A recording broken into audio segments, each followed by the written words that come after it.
বন্ধুরা, রানীচক পাম্প স্টেশনের ভিতর দিয়ে এই হচ্ছে সেই রাস্তা। একবার যদি কেউ আসে দ্বিতীয়বার কিন্তু আসতে চায় না, এতটাই খারাপ অবস্থায় দেখতে পাচ্ছেন। অনেক ঝুঁকি নিয়েই কিন্তু নিত্য প্রয়োজনে মানুষদেরকে এভাবেই যাতায়াত করতে হচ্ছে। প্রিয় বন্ধুরা, আবার একটা নতুন ব্লগে আপনাদের সকলকে স্বাগত জানাই এক্সপ্লোর ইউটিউব চ্যানেল এবং ভাষাবল ফেসবুক পেজেতে। আর এই মুহূর্তে দাসপুর টু ব্লকের অন্তর্গত রানীচকে চলে এসেছি। আর রানীচকে আসা মানেই রানীচকের সেই আতঙ্ক সৃষ্টিকারী সুইলিশ গেটের পাশে পরিস্থিতি, তার সঙ্গে সঙ্গে রূপনারায়ণের জলতলের কি অবস্থা পুরোটা এক্সপ্লেন করব।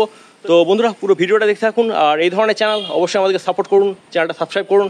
আপাতত চলুন আপনাদেরকে নিয়ে যাই। এই মুহূর্তে রানীচকে আসা মানে দেখতে পাচ্ছেন একদম সেই চটচটে কাদা।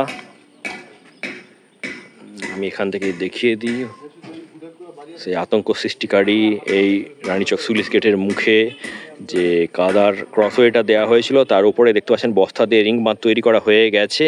ওখানে পর্যন্ত যাওয়া যাবে না, এতটাই কাদা। দূর থেকেই আপনাদেরকে দেখিয়ে দিচ্ছি। প্রচুর মাটি ফেলা হয়েছে, অনেকটা চওড়া করা হয়েছে, শক্তপোক্ত করা হয়েছে।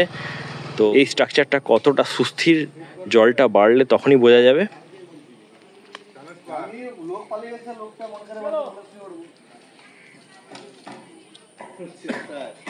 এপাশ থেকেও দেখিয়ে দিই বন্ধুরা, রানীচক সুইলিশ গেটের সামনে সেই যে ক্রস বাঁধটা করা হয়েছে তার পরিস্থিতি।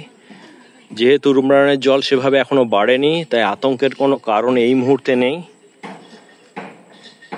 বন্ধুরা, রানীচকের সুইলিশ গেটের তথ্য তো আপনাদেরকে দিলাম। এবারে এসে গেছি ঘাটালের শিলাবতীর পাড়ে মাস্টার প্ল্যানের অন্তর্গত একমাত্র সুইলিশ গেট, যেটার নাম কাটান গোবিন্দপুর সুইলিশ গেট। তার পরিবেশ পরিস্থিতিটা তুলে ধরছি। দেখতে পাচ্ছেন তো দুপাশেরই লক গেটের যে থাম্বাগুলো রয়েছে, তো একবারে আলটিমেট যে উচ্চতা, মানে চরম উচ্চতায় পৌঁছে গেছে। ঢালাইয়ের কাজগুলো চলছে, তবে মাঝখানে এই পোর্শনের যে ঢালাইটা সেটা বাকি রয়েছে। তো আগের থেকে অনেকটাই কাজটা এগিয়েছে। আর ওই দূরে দেখতে পাচ্ছেন শিলাবতীর জল এই আমাদের যে সুইলিশ গেটটার মুখে যে ক্রস ওয়েটা দেওয়া রয়েছে তার ঠিক গা দিয়ে প্রবাহিত হয়ে যাচ্ছে।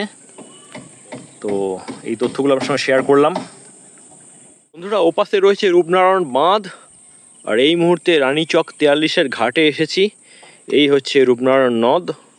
এই দেখুন মাসিমা, সকাল থেকে জল বেড়েছে নাকি? জল বেড়েছে, বাড়ছে এবার জল। আচ্ছা, তারপর ডিবিসি জলটা আসতে শুরু করেছে। হ্যাঁ, ছেড়েছে। আর আপনারা জানেন এখানেতে এই মাসের সাঁকোটা করা হয়েছিল, এই মুহূর্তে নেই। আর নৌকার মাধ্যমে পারাপার করতে হয়, অনেকে দাঁড়িয়েও আছেন ঘাটেতে। আজ বুধবার বিকেলে রানীচক সুইলিশ গেটের পরিস্থিতি। তো আগের তুলনায় কাজটা কিন্তু জোর কদমে চলছে এবং ঢালাই পর্বটা শুরু হয়েছে দেখতে পাচ্ছেন। তো একবারে গ্রাউন্ড জিরো থেকে পরিস্থিতিটা দেখিয়ে দিচ্ছি। ও পাশেও দেখতে পাচ্ছেন কি পরিস্থিতি।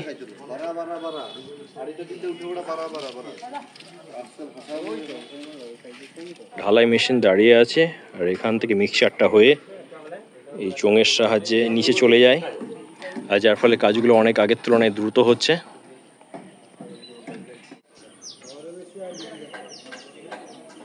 তো এই মুহূর্তে তো দেখতে পাচ্ছেন একদম কাজটা জোর কদমে চলছে, আওয়াজও শোনা যাচ্ছে। আর ওপাশের যে ক্রসওয়েটা নির্মাণ করা হয়েছে তার উপর দিয়ে যাতায়াত করা খুব মুশকিল হয়ে যাচ্ছে। আর আপনাদেরকে তো দেখালাম পাম্পিং স্টেশনের ভেতর দিয়ে যে রাস্তাটি করা হয়েছে সেটিও একদম যাতায়াতের প্রায় বলতে গেলে অনুপযুক্ত।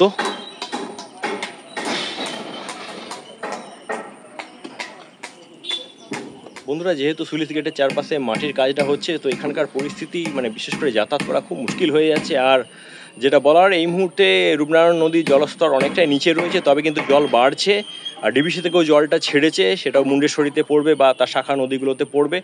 তো দেখা যাক কি পরিস্থিতি হয়। আমরাও রয়েছি, আর তার সঙ্গে সঙ্গে আপনাদেরকে তো পুরোটা ঘুরিয়ে দেখালাম কী ধরনের পরিবেশ এই মুহূর্তে রানীচক সুইলিশ গেটের সামনের। সুইলিশ গেটের মুখে যে রিংবাঁধটি করা হয়েছে তার মাথায় চলে এলাম। দেখতে পাচ্ছেন শিলাবতীর জল অনেকটাই ফুলে ফেঁপে উঠেছে এবং এই রিংবাঁধের যে তলদেশ তার কাছাকাছি পর্যন্ত চলে এসেছে।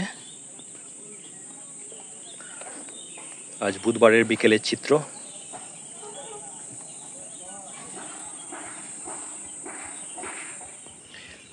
বন্ধুরা, শিলাবতীর ঠিক একদম পাড়েতেই দাঁড়িয়ে রয়েছি, পুণ্যার্থী ঘাট। আর ওই পাশে সুইলিশ গেটটা হয়ে চলেছে। যেটা বলার যে খুব ধীরে ধীরে শিলাবতী নদীর জল বাড়ছে, এখন প্যানিক হওয়ার মতো পরিস্থিতি তৈরি হয়নি, সেটাও আপনার সঙ্গে শেয়ার করে নিচ্ছি। বন্ধুরা, বৃষ্টির কিন্তু বিরাম নেই, অঝরে হয়ে চলেছে, যেটা কিন্তু মাথা ব্যথার কারণ। তো পুরুলিয়া বাঁকুড়া থেকে জলটা আসছে এবং হয়তো ঘাটাল মহকুমাতে বেশ কিছু জায়গায় বন্যা পরিস্থিতি তৈরি করবে। তো ভিডিওটা কেমন লাগলো অবশ্যই জানাবেন, আমাদের সাথে থাকবেন, পাশে থাকবেন, চ্যানেলটা সাবস্ক্রাইব করবেন। আপাতত রাখছি, দেখা হচ্ছে নেক্সট ব্লগে। সকলে সাবধানে থাকবেন, টাটা।